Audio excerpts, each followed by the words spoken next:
Oi, tudo bem? Meu nome é Josué Mendes de Carvalho Júnior. Eu sou estudante da Unifacs, do polo Vitória da Conquista. Eu estudo pedagogia à distância e venho aqui apresentar o meu trabalho de conclusão de curso. Esse é o último, então eu espero estar agora no próximo mês aí me formando. E, e esse trabalho substitui o estágio presencial. Então, graças à pandemia, não dá para a gente tá lá presente na sala de aula. Então, essa é uma parte do nosso blog que fala sobre a gestão escolar. Então, para que a gente possa começar logo lá no assunto, a gestão escolar ela tem ali os parâmetros de base aí na democracia que estão no BNCC. Então o BNCC ele norteia isso. Então a gestão na escola deve ser sempre uma gestão democrática, e a gente vem aqui a partir desse trabalho que que teve sustentação aí nos questionários feitos pela própria universidade e outro feito por mim, mostrar como foi na prática a questão aí da Covid com relação os parâmetros nacionais comuns curriculares. Então, como é que a gestão se adequou a uma condição tão diferente do que estava acostumado, e todas assim as transformações que incorreram nisso. Então, para que a gente não comece simplesmente assim solto, eu, eu fui eu fui pesquisá-la no e-book. Eu estou fazendo a matéria também nesse semestre, né, de gestão escolar. Então, para a gente ter uma base, a gente vai falar um pouco sobre a administração. Então, a administração, ela dá uma base teórica para as gestões escolares. Então não dá para a gente simplesmente falar da gestão escolar sem dar uma certa pincelada naquilo que é a administração. Então a administração hoje ela é uma ciência, né? A administração é uma ciência que tem assim várias tendências, né? Mas que as tendências mais tradicionais são as científicas e, a dita clássica. Então é preciso ter uma certa noção aí de administração para depois a gente falar exatamente do que é a gestão escolar e de como ela está sendo feita na época da pandemia. Então bora falar um pouco aí da administração científica. Então a administração científica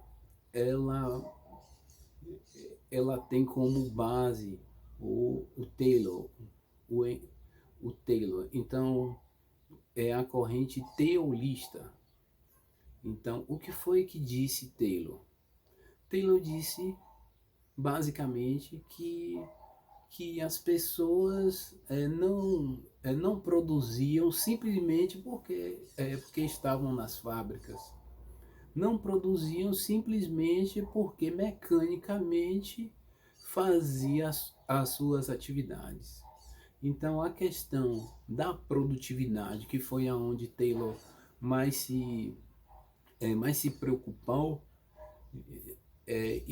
está diretamente ligada aí as questões das ações dentro lá da empresa que nortearam ou que ou, ou que, como é o nome, potencializam, né, as ações humanas, como máquinas adequadas, treinamento para que a pessoa possa atuar devidamente com as máquinas, e que isso é que potencializava a produtividade. Então a preocupação, a administração científica é com a produtividade, e a produtividade vem graças a esses incrementos, a essas ações científicas estudadas, planejadas, vistas até onde se pode adequar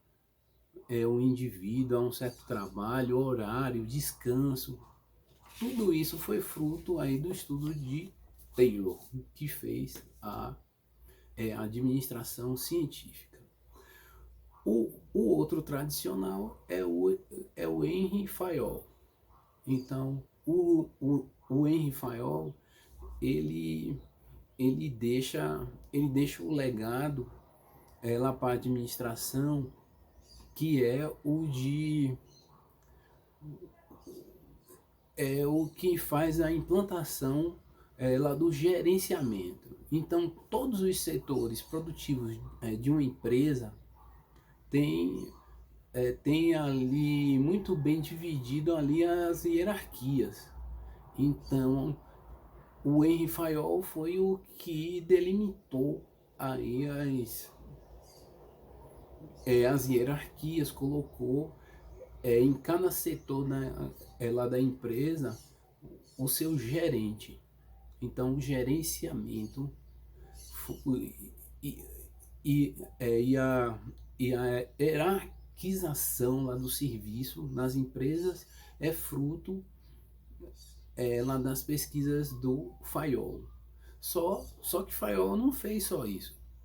Fayol também implementou uma ideologia de que a pessoa que trabalha na empresa não necessariamente deve só visar o produto para fora, né? Somente vender, produzir o produto, fazer o produto e simplesmente vender o produto. Não. Fayol introduziu uma ideologia dizendo que um dos principais clientes deve ser os próprios trabalhadores. Então, os trabalhadores vendem, mas eles, como produtores, aqueles que fazem o produto, que fazem a empresa, também devem ser os primeiros beneficiados dos produtos que eles produzem. Então, um dos públicos-alvo dos produtos da empresa onde a pessoa trabalha, um público-alvo deve ser os próprios funcionários. Então, se você produz um carro, você vende esse carro, mas você que produziu na fábrica pode também comprar um carro para você. Então, o foco não é somente o que está fora da empresa, mas o que está dentro da empresa, produzindo junto, gerando riqueza para a empresa e também se beneficiando ou tendo acesso aos próprios produtos que a empresa fornece. Isso aí é a administração clássica. Então, essas duas correntes norteiam a administração, norteiam também a gestão escolar, porque são correntes muito vivas, ativas, de quem quer assim um controle e que produz nesse ambiente aí uma hierarquização forte e a chamada burocratização também entra como como uma coisa bastante incipiente e forte nesses ambientes. Então, a hierarquização e a burocracia que dão o norte as administrações clássicas e científicas e tradicionais, chamadas tradicionais, né? Porque hoje a gente tem uma, por sinal apregoada pela BNCC, que é a gestão democrática. Então, na gestão democrática, todos que, todos que participam e que têm acesso, nesse caso, a um ambiente escolar, eles são responsáveis, eles são atores e são coatores de tudo aquilo que é feito na escola. Então a responsabilidade para uma gestão democrática é do coletivo. Com base nisso, a gente vai agora dar um certo parecer àquelas, aquela pesquisa que a gente fez decorrente aí dos questionários. O questionário feito pela escola, o questionário feito por mim, e que, graças assim a um conceito amplo do que é democracia, deixa sempre brechas para uma discussão, para críticas, e é justamente essa discussão e essas críticas que eu venho levar aqui com a forma aí ela de contribuir para que a gente tenha cada vez mais uma gestão democrática. Então, então vamos propriamente dito aí às aplicações dos questionários. Olhe bem, eu tive acesso a uma professora que já foi diretora de uma escola, que já foi coordenadora de uma matéria, e aí entrei em contato com ela, dei ali os esclarecimentos necessários, dizendo que estava terminando o curso e que precisava de alguns dados da escola onde ela trabalha. Ela disse prontamente: vou procurar a direção, vou procurar o corpo de funcionários. E isso mesmo aconteceu. Então, eu dei aí os meus questionamentos, o questionário da universidade, aonde ficou na mão dessa professora, apresentou aí aos colegas, apresentou a coordenação, apresentou aos funcionários, uma época que já está se voltando aí para a sala de aula, então a educação tá no estilo híbrido, então ela teve acesso mais rápido aos funcionários, aos colegas e tudo. Mas aí lendo aí os questionários, os colegas meio que ficaram tendenciosos aí a responder o questionário. Então o que foi que a professora fez? Ela levou os questionários à direção da escola. E a direção da escola prontamente analisou os questionários e respondeu os questionários. Então, aquilo que, do meu ponto de vista, do ponto de vista de quem está aplicando ali os questionários, é a democracia, pelo menos naquilo que a direção respondeu, é um foco, é uma coisa centrada. Então a gente fez algumas perguntas, como por exemplo a participação da escola nas decisões das autoridades. Aí a diretora foi incisiva de que primeiro ela obedeceu, né, as determinações aí das autoridades locais, estaduais, municipais e federais, e depois distribuiu as informações por toda a comunidade escolar, né, onde teve famílias que fizeram questão lá de tirar os alunos da escola, porque a escola estava ali fechando ali os portões. Então isso aí para mim também foi uma coisa importante, saber que isso tinha acontecido. Então a direção falou também que no início as informações eram todas distribuídas via somente o WhatsApp, então às vezes ela ficava sobrecarregada, não tinha como ela mandar o WhatsApp para todos, né? Que a questão lá do funcionamento da escola ficou reduzido ali a manutenção da escola, da instituição.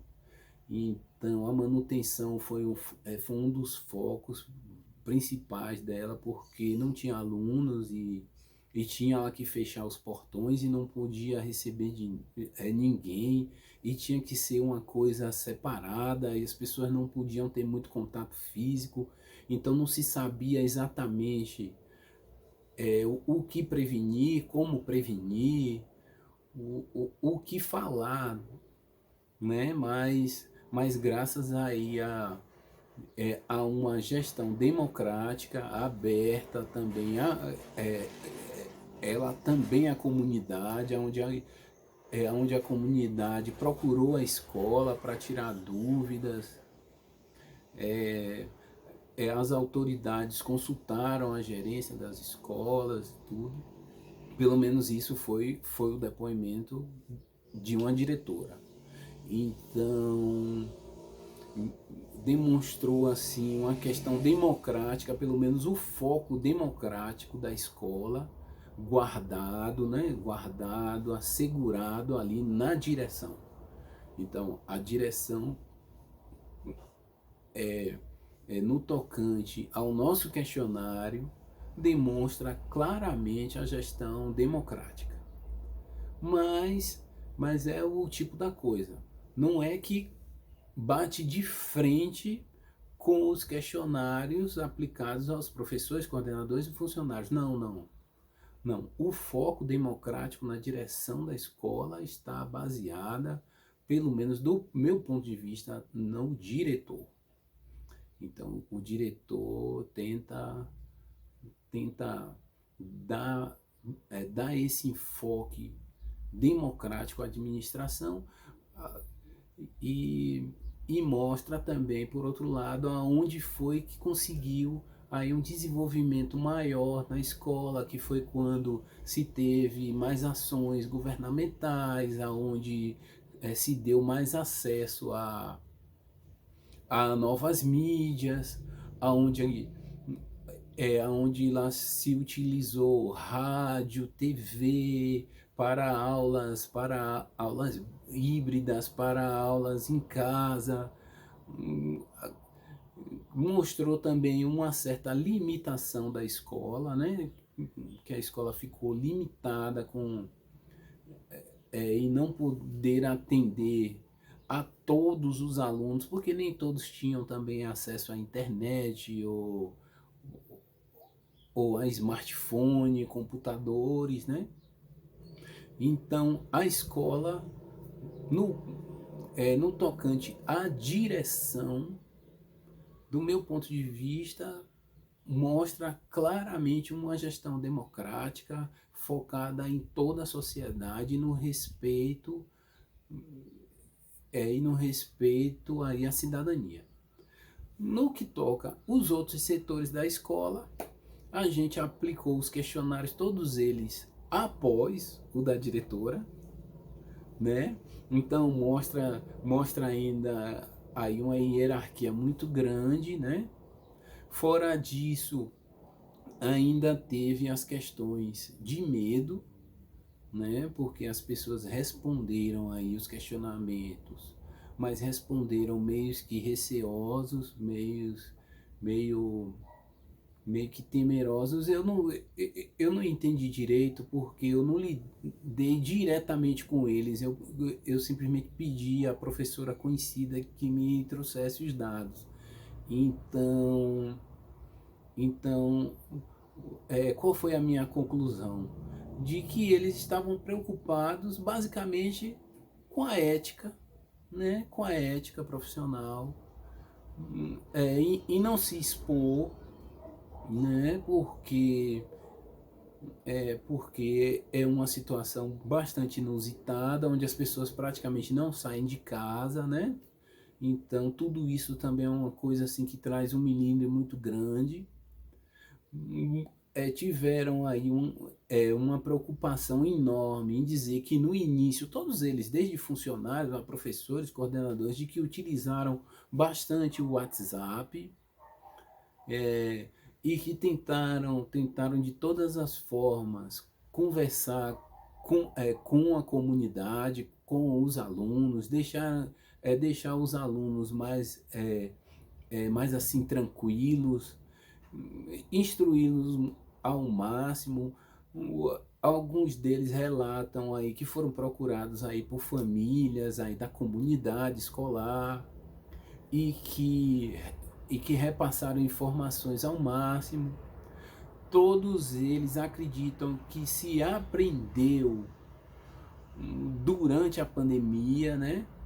Mesmo com todas as dificuldades que só foram minimizadas depois das ações governamentais de acesso a outras mídias, mas que em primeiro momento todos eles utilizaram o WhatsApp, o smartphone, o telefone bastante, e que cumpriram com as determinações, com as leis, né? Ficando em casa, cuidando bastante da saúde. Então, essas questões eu fiz questão de procurar no questionário tentar desmiuçar aí o que foi que eles fizeram. Então, todos eles demonstram uma preocupação enorme com os conteúdos e com as informações.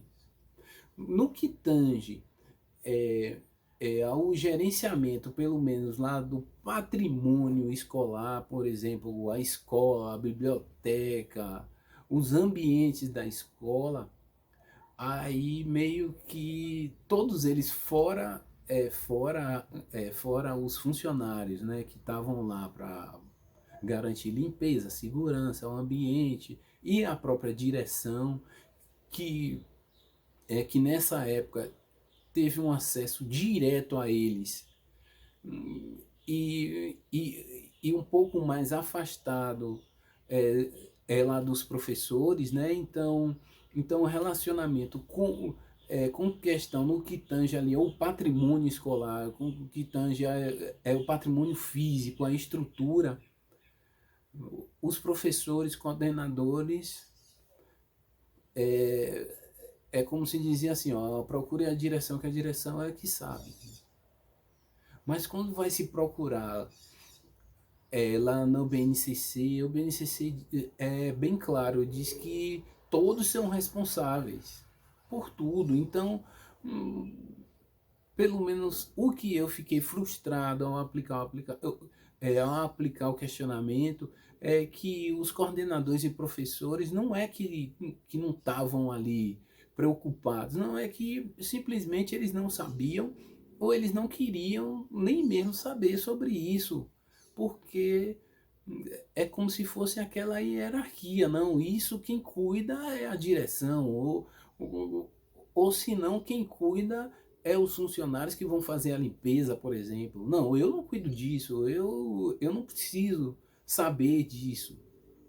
E isso me chocou um pouco. Tá lá nos meus questionários, tá lá na BNCC, né?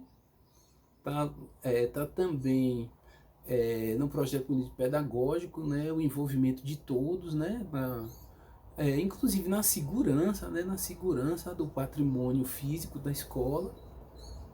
Então, isso me deixou chocado. Por outro lado, eu tentei entender o problema e percebi que, por exemplo, críticas não são bem aceitas nessa instituição.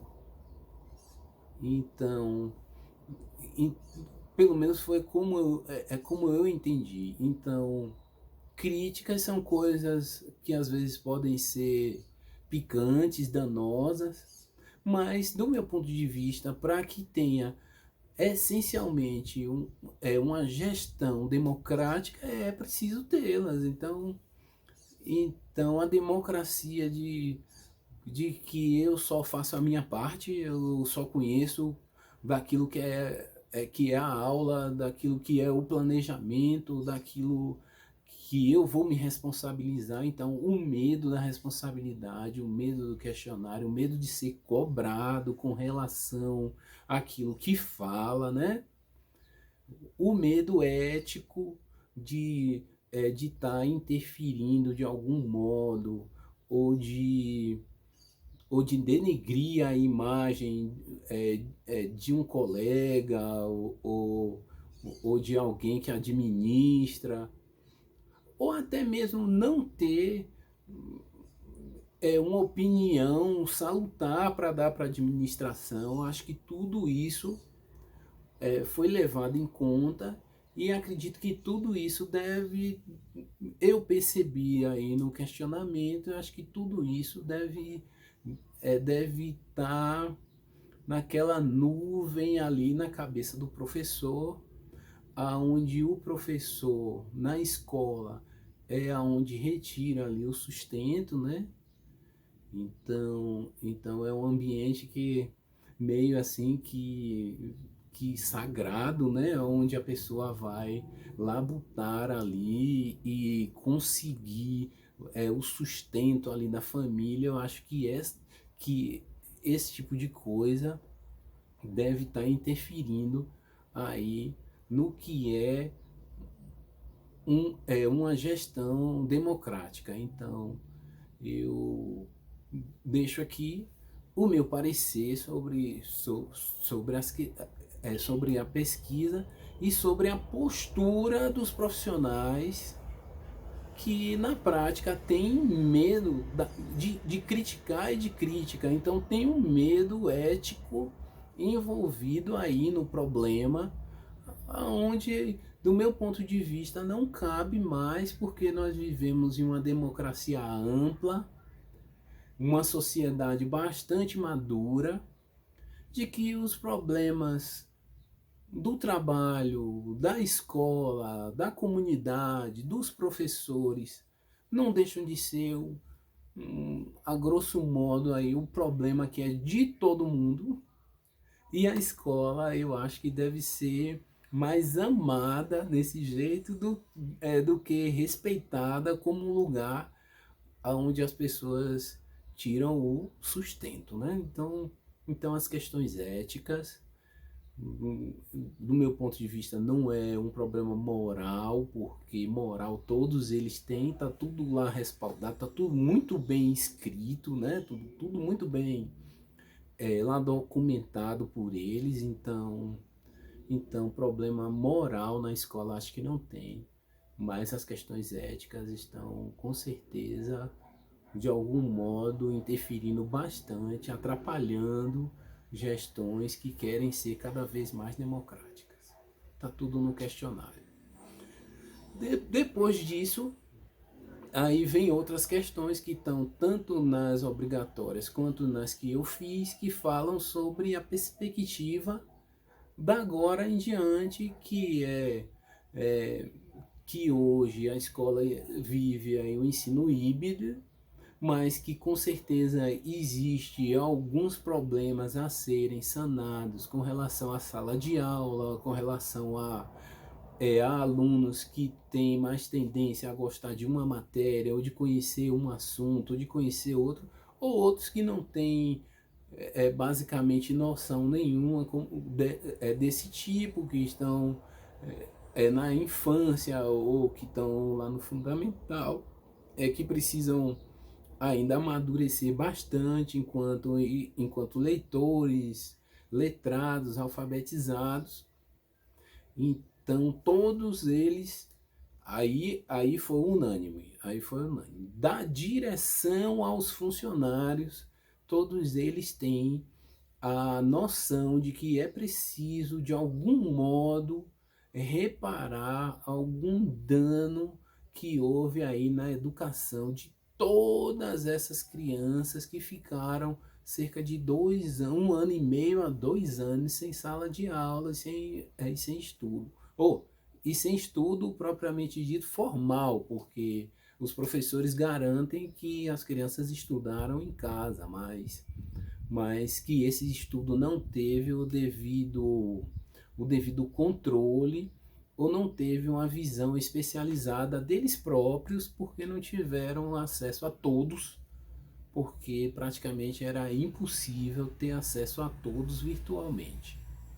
Então, por isso mesmo é que os estudos estão voltando hibridamente, e que da agora em diante estão todos empenhados em fazer pesquisas para que se descubra onde ficou as deficiências nos alunos, para que sejam sanados, e todos eles, desde a direção aos funcionários, acreditam que vão ser sanados graças aí às ferramentas dadas pelas ações governamentais.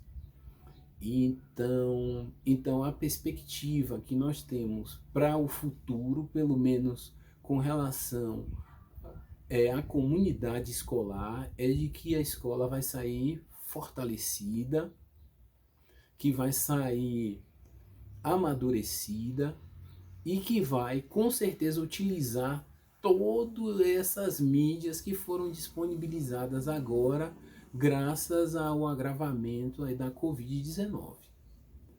Então a perspectiva para a educação é a melhor possível, porque se antes a educação estava basicamente focada naquela educação bancária, sentada na sala de aula, hoje se descobre ou se percebe a necessidade de uma educação voltada a projetos, voltada lá para reparos de todos os tipos aí no aprendizado de todas essas crianças, e de que as mídias disponibilizadas são eficientes, e que a educação tende a ser um foco central aí lá da sociedade,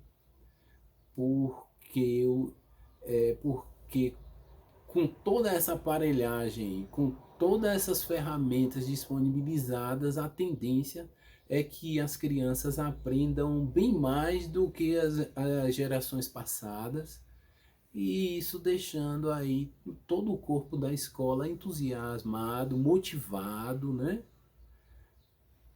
Mas que ainda deixa esse alerta: entusiasmado, motivados, mas bastante preocupados, e com uma dose bem grande de falta de críticas.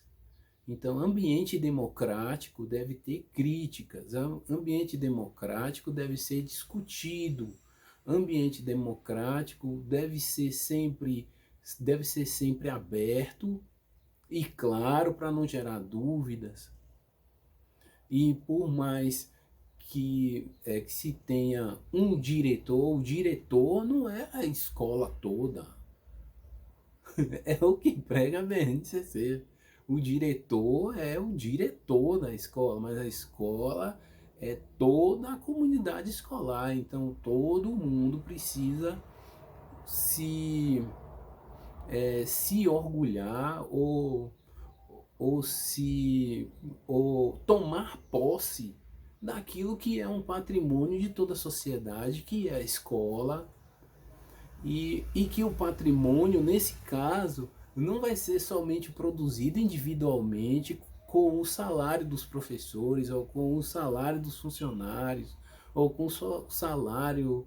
Não, não, não, não. A gente tem que pensar enquanto sociedade de que todos somos responsáveis pelo ambiente escolar, inclusive as crianças que entram na escola têm que ter a noção de que eles são importantes também, e que eles precisam participar, inclusive da administração, e que precisa saber de gastos. Olha, a escola estava fechada, a gente economizou com limpeza, a gente gastou mais com isso, orçamentos, né? Orçamentos abertos, participativos na escola, por que não?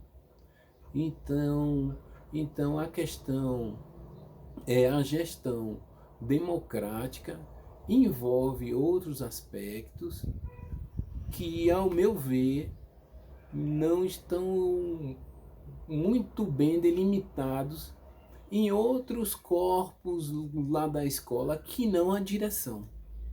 Então eu dei o exemplo aí das escolas tradicionais, burocráticas, e dei o meu ponto de vista do que é uma gestão democrática, e acredito que um futuro próximo é a democracia, que é uma coisa tão assim sonhada, tão apregoada e tão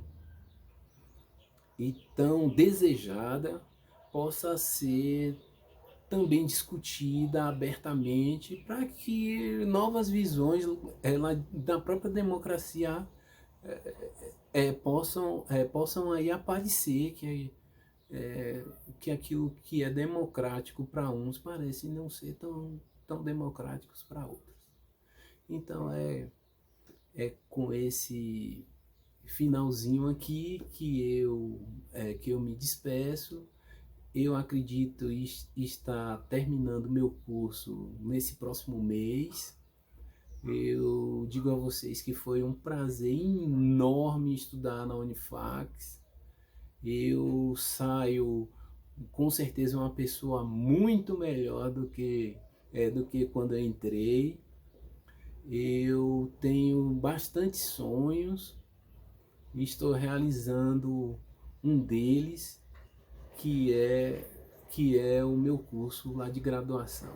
Então agradeço a todos os professores que foram bastante atenciosos, dedicados, carinhosos, a todos os meus colegas, aqueles que eu tive acesso, que foram poucos também, porque foi